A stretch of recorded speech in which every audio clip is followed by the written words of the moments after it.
two distinct films, two events that dominated the cultural conversation, both demanding roughly 3 hours of your time. In 2023, Christopher Nolan's Oppenheimer proved that a 3-hour, dialogue-heavy historical drama could actually function as a summer blockbuster. 3 years later, Antoine Fuqua's Michael took that runtime and applied it to a music legend, securing a $217 million opening weekend, the highest ever biopic. If you are setting aside 3 hours of your evening, you have a choice to make, but these films offer entirely opposed experiences. Look at the raw metrics. Both run roughly 3 hours. Oppenheimer earned $975 million globally, while Michael passed $1 billion. The industry reaction was split. Nolan's film swept the Oscars, while Michael became history's highest-grossing biopic, fueled by massive repeat viewership. We need to look under the hood. By breaking down how these films are built, their structure, their performances, and how they handle controversy, we can figure out exactly what kind of experience they deliver. Choosing between them isn't about which movie has the higher score. It is about matching your specific cinematic priorities to the right 3-hour investment. Both scripts track the rise of global figures, but their narrative blueprints are complete opposites. Nolan builds Oppenheimer as a psychological thriller. The timeline jumps back and forth, layering political investigations over the creation of the atomic bomb, forcing you to constantly evaluate the morality of the scientists. Fuqua takes a much more linear approach. Michael moves directly from childhood family dynamics with the Jackson 5 into concert recreations of the thriller era and beyond. Critics and audiences weighed in on these two distinct approaches through Rotten Tomato scores.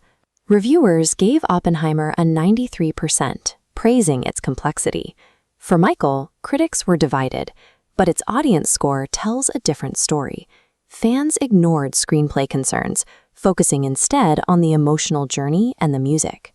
The trade-off here is clear. Oppenheimer asks for your active intellectual participation to track its political weight. Michael trades that narrative density for a focus on accessible, nostalgic entertainment. Holding an audience's attention for 3 hours requires a serious performance engine.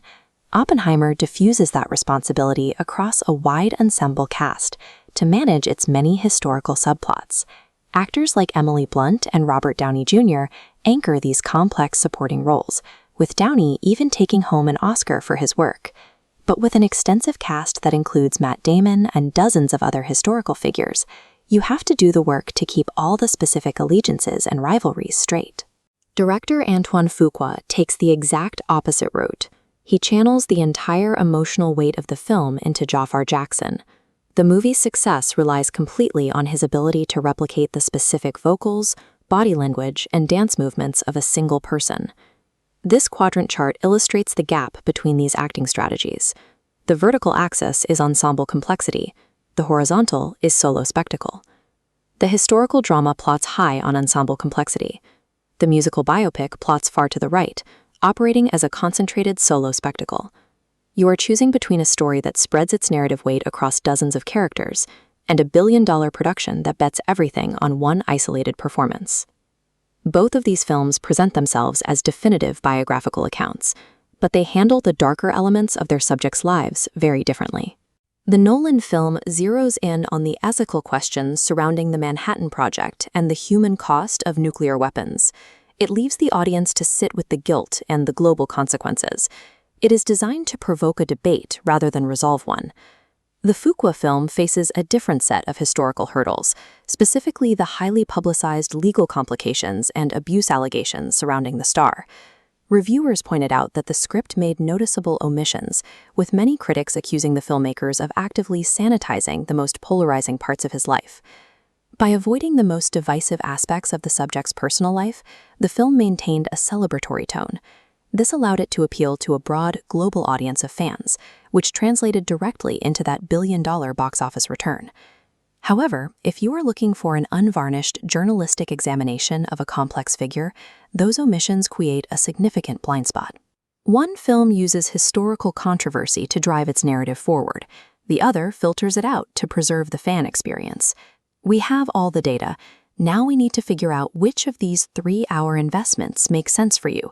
This decision tree maps out the choice based on what you actually want out of a movie ticket.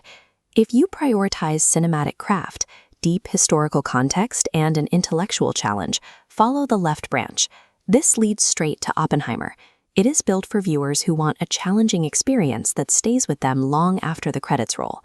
But if your goal is emotional resonance, iconic music, and stadium-sized recreations of legendary performances, take the right branch.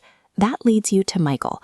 It is designed for fans who want to watch a masterclass in physical performance and are willing to accept a highly curated version of history. Just know the limits. Do not queue up a film about the atomic bomb if you want light escapism, and do not buy a ticket to a pop star biography expecting strict journalistic objectivity. The real value of a film is determined by the specific experience you ask it to deliver. So look at The Matrix, make your choice, and tell us in the comments which 3-hour commitment you are making.